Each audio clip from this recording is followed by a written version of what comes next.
Please listen and see kindly, all respected personalities and friends. A big surprise for whole world peoples. Turkey has created an extraordinary and miracle Gajah bomb. It is more powerful than more atom bomb which can to make concerns of world top dominate creator leaders. Please see kindly, please see kindly. অনুগ্রহ করে শুনুন এবং দেখুন সমস্ত সম্মানিত ব্যক্তিত্ব এবং বন্ধুবান্ধবগণ, সমগ্র বিশ্বের মানুষের জন্য একটি সুখবর, একটি বড় চমক। টার্কি তৈরি করেছেন একটি অসাধারণ অলৌকিক গাজব বোমা তৈরি করেছেন, শুধু শত্রুদের মোকাবেলার জন্য প্রদর্শন করেছেন। এটি অ্যাটম বোমার চেয়েও বা থেকেও অনেক বেশি শক্তিশালী, যা বিশ্বের শীর্ষ আধিপত্য সৃষ্টিকারী নেতাদের উদ্বেগে ফেলেছে বা উদ্বেগ তৈরি করতে বাধ্য হয়েছে। কারণ শত্রুদের সহ্য করতে না পেরে প্রদর্শন করতে বাধ্য হয়েছে। যেভাবে আগ্রাসনমূলক নীতি নিচ্ছে বিশ্বের সন্ত্রাসবাদী শক্তিগুলি দাদাগিরি করছে। দেখুন, আপনাদেরকে সবাইকে আমি অনুরোধ করছি, দয়া করে আপনারা আমার স্ক্রিনে একটি গাজব বোমা বা মানব বোমা বিস্ফোরণ বা চেকিংয়ের জন্য বিস্ফোরণ করা হয়েছে তুর্কির বা টার্কির একটি মরুভূমি অঞ্চলে, যেটি অ্যাটম বোমার থেকে 10 গুণ শক্তিশালী বেশি। কারণ এই বোমাটা তৈরি করা হয়েছে বিশ্ব সন্ত্রাসবাদী জাইনবাদীদের প্রদর্শন করে তাদের হুমকি স্বরূপ। কারণ তারা পরমাণু শক্তিধর দেশ, কয়েক দেশ পরমাণু শক্তিধর, তারা বিশ্বের সর্বত্র আস্ফালন দাদাগিরি করে যাচ্ছে। ছোট ছোট দেশগুলোকে এরা দুর্বলহীনভাবে, তাই শক্তি প্রদর্শনের জন্য আমরা যে পারি সেটাও প্রমাণ করার জন্য টার্কি এই বোমাটা তৈরি করেছেন। বলছে এই গাজব বোমাটি যেখানে বিস্ফোরণ হবে 5-6 সেকেন্ডের মধ্যে 1 কিলোমিটার রাউন্ড করে বা সার্কেল করে পুরো জায়গাটা ধ্বংস হয়ে যাবে, মাটির 100 ফুট নিচে পর্যন্ত মোমের মতো গলে যাবে। যত ধরনের উন্নত মানের ধাতব পদার্থ থাক, লোহা, স্টিল, স্টেনলেস স্টিল, যত ধরনের থাক মোমের মতো জলের মতো গলে যাবে এবং সেখানকার মানুষ সমস্ত কিছু নষ্ট হয়ে যাবে। এই বিস্ফোরণের একটি একমাত্র যদি কোনো মিসাইলের মাধ্যমে যদি কোনো দেশে নিক্ষেপ করা হয় বা ছোড়া হয়, তাহলে সেই দেশের 1 কিলোমিটার জায়গা রাউন্ড করে পুরো জায়গাটাই নষ্ট হয়ে যাবে। কিন্তু বিশ্বের এর আগে যে পারমাণবিক বোমা তৈরি হয়েছে সেগুলো কিন্তু এত ক্ষমতা নয়, বা 1 কিলোমিটার রাউন্ড করে জায়গা ক্ষতি করতে পারবে না। একটা আশ্চর্যতম বোমা তৈরি, অলৌকিক বোমা তৈরি করেছেন। কারণ বিশ্বের এই সমস্ত বড় বড় দাদারা, জাইনবাদী নেতারা যেভাবে ছোট ছোট দেশগুলোর প্রতি নির্যাতন, দিনের পর দিন অত্যাচার করছে, হুমকি দিচ্ছে, তার জন্য এটি তৈরি করতে বাধ্য হয়েছে। প্লিজ দয়া করে স্ক্রিনে দেখুন তার বিস্ফোরণের মাত্রা, তার তার স্ফুলিঙ্গটা দেখুন, কি নিদারুণ, কি অদ্ভুত। আগুনের ফুলকি, ধুলোর মতো কুণ্ডলি পাখি উপরে উড়ে যাচ্ছে, মোমের মতো গলে যাচ্ছে, জলের মতো গলে আগুনেতে দগদগ করে ফুটছে, টকবক করে ফুটছে। দেখুন, যাই হোক, এই মিসাইলের মাধ্যমে যখন এটা নিক্ষেপ করা হয়, এর পিছন থেকে প্রায় 3000 ডিগ্রি সেন্টিগ্রেড তাপমাত্রা আলোর বিচ্ছুরণ বেরোয়, যেটি এর আগে যত অ্যাটম বোমা বা বোমা তৈরি হয়েছে, সাধারণ বোমা তৈরি হয়েছে, তার পিছনের এত 250 থেকে 280 ডিগ্রি সেন্টিগ্রেড তাপমাত্রার বিচ্ছুরণ দেখা যেত। তার থেকেও 12 গুণ বেশি শক্তিশালী আগুনের বিচ্ছুরণ বা 3000 ডিগ্রি সেন্টিগ্রেড তাপমাত্রা বিচ্ছুরিত হয়, যে তাপমাত্রায় পৃথিবীর যত উন্নত মানের ধাতব পদার্থ আসছে সমস্ত গলে জল হয়ে যাবে। তাহলে দেখুন কী শক্তিশালী বোমা। এই শক্তিশালী বোমা দিয়ে যদি ধরুন ইসরায়েলের ডিমোনাতে যেখানে পারমাণবিক বোমাগুলি ভূগর্ভস্থ আছে সেখানে মারা হয়, সমস্ত পারমাণবিক বোমাগুলো বিস্ফোরিত হয়ে দেশকৃত ছড়িয়ে পড়ে আশেপাশে সমস্ত দেশ নষ্ট হয়ে যাবে।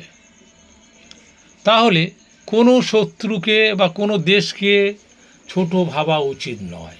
কারণ তুর্কির মতো দেশ শান্তিকামী দেশ, এরা শান্তির জন্য, মানবতার জন্য সমস্ত ওয়ার্ল্ডে প্রচার করে।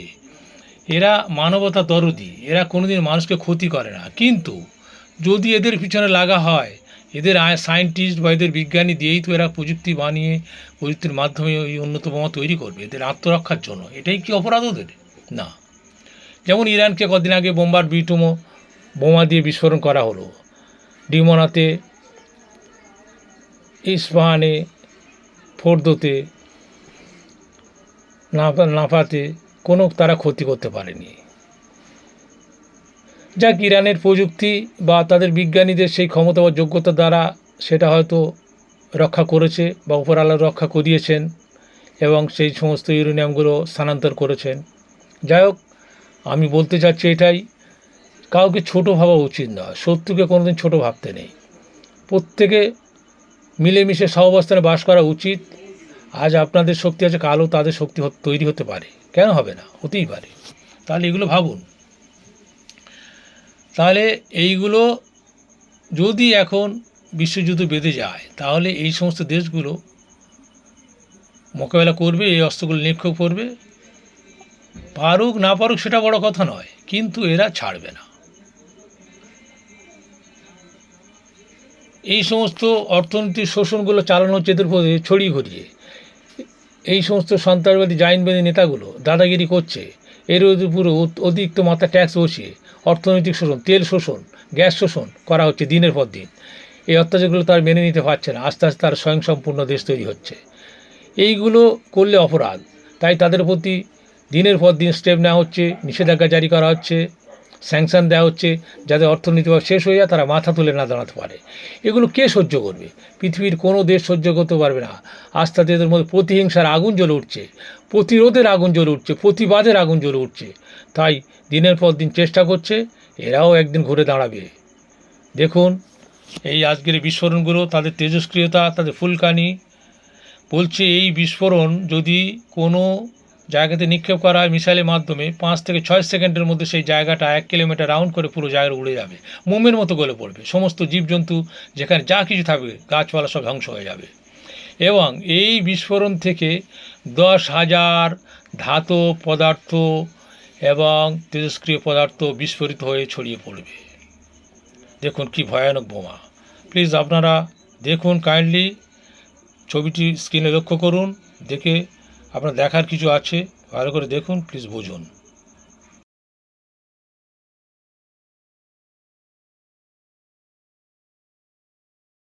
আপনারা সবাই অবগত আছেন বা জানেন কি বীভৎস অত্যাচার চলছে ফিলিস্তিনি মানুষের উপরে, অসহায় নিরীহ মানুষের উপরে।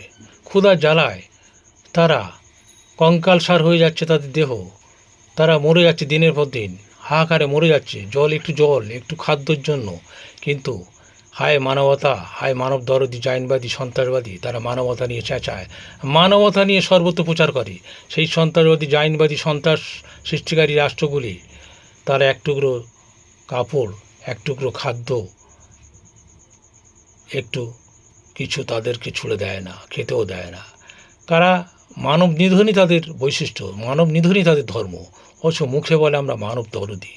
হয় দুঃখের কথা, শুধু ওদের শক্তি, অর্থ, অহংকার, বড়াই, ওরা লোকের দেশগুলোকে, গরিব অসহায় দেশগুলো করে কুক্ষিগত করে তাদের অর্থ, তাদের গ্যাস, তাদের তেলগুলোকে শোষণ করতে চায়। উদ্দেশ্য তাদের একটাই, আজকের ইসরায়েলকে যেভাবে বিশ্ব সন্ত্রাসবাদী শাসকরা সাপোর্ট করছে, অন্যায়ভাবে সে পারমাণবিক তৈরি করেছে, সেটা অন্যায় না। তার পারমাণবিক খোঁজ কেউ নেওয়া হয় না। তার পারমাণবিক কেন তৈরি করলো, তার বিচার কে করবে? কারণ সন্ত্রাসবাদীরাই একত্রিত হয়ে এই কাজটা করছে। কারণ ইসরায়েল মানে আমেরিকার একটা ঘাঁটি, একটা দেশ, একটা অংশ, পার্ট অফ আমেরিকা। কারণ মধ্যপ্রাচ্যে এই দেশটাকে কেন্দ্র করে সে সন্ত্রাস সৃষ্টি করতে চাচ্ছে, দাদাগিরি করতে চাচ্ছে। এইটাই যদি কেউ তুলে ধরে, প্রতিবাদ করা অন্যায়, তাদের বিরুদ্ধে স্যাংশন জারি করা হবে, তাদের বিরুদ্ধে অত্যাচার করা হবে। তারা পারমাণবিক তৈরি করছে এই নামে বা এই সন্দেহেও তাদেরকে দেশটা ধ্বংস করে দেওয়া হবে। যেমন সাম্প্রতিক কয়েকদিন আগে ইরান নামক দেশের উপরে, তাদের পরমাণু গবেষণা কেন্দ্রের উপরে 3টি জায়গায়, নাতাঞ্জ, ইস্পাহান এবং ফোর্দো, যে পরমাণু গবেষণা কেন্দ্রের উপরে আমেরিকা 12,000 কিলোমিটার দূর থেকে বোম্বার B-2 ফ্লাইট জেট দিয়ে যে বিস্ফোরক বা বোমা নিক্ষেপ করেছে, সেই বিস্ফোরণের ফলে সামগ্রিকভাবে কিছু ক্ষতি হলেও পারমাণবিক অবস্থানের ভিতরে কোনো ক্ষতি হয়নি বা কোনো তেজস্ক্রিয়তা ছড়ায়নি। সেই আস্ফালন বা দম্ভ তাদের ব্যর্থ হয়েছে, সেটা প্রমাণ হয়েছে। তারপরেও তারা চেষ্টা করছে আবার তাদেরকে ধ্বংস করে দেশটা গুঁড়িয়ে দেবে এবং তাদের রেজিম চেঞ্জ করবে, তাদের সরকারটাকে পরিবর্তন করে তাদের তদারকি সরকারি নিয়ন্ত্রণ দিয়ে তারা দাদাগিরি করবে, সেখান থেকে তেল গ্যাস আত্মসাৎ করবে। এটাই তাদের উদ্দেশ্য, এটাই উদ্দেশ্য, অন্য কিছু উদ্দেশ্য নয়। পারমাণবিক বোমার নামে শুধু মিথ্যা অপপ্রচার চালাচ্ছে। ইরাক নামক একটা দেশটাকে ধ্বংস করে দিল, লিবিয়াকে ধ্বংস করে দিল, আফগানিস্তান যুদ্ধ করে কোনো যুদ্ধ তারা জিততে পারেনি, বরঞ্চ তুর্কির মতো দেশ পাঁচখানা দেশের বিরুদ্ধে যুদ্ধ করে জিতেছে। সিরিয়াতে, আজারবাইজানে জিতেছে, দেখুন তাদের এমনকি ইরাকের যুদ্ধেও জিতেছে। কিন্তু তারা শান্তির জন্য সর্বোচ্চ চেষ্টা করে। তুর্কির মতো একটা দেশ, সে কোনো দিন জোরপূর্বক কারোর বিরুদ্ধে অত্যাচার করে না, কোনো স্যাংশন জারি করে না, যদিও ন্যাটোভুক্ত দেশ কিন্তু মানবতা দরদি দেশ। কিন্তু তার বিরুদ্ধে যে প্রতিবাদ সবসময় গর্জে উঠছে, তাকে ধ্বংস করার হুমকি দিয়ে জয়েন উইথ ইসরায়েল। এই জন্য কেউ প্রতিবাদও করছে না। আমেরিকা তো ইসরায়েলের দোসর ভাই, কারণ ইসরায়েলের নেতানিয়াহুর বাবা হচ্ছে আমেরিকা, ডোনাল্ড ট্রাম্প। সেই জন্য ওর কথা চলে, হাজার অন্যায় করলেও তো মেনে নিচ্ছে, মেনে নেবেই, এটা ওদের। কারণ মধ্যপ্রাচ্যে তাদের অস্তিত্ব কায়েম করার জন্য আমেরিকা সর্বোচ্চ চেষ্টা করে, এটাই তাদের উদ্দেশ্য। প্লিজ।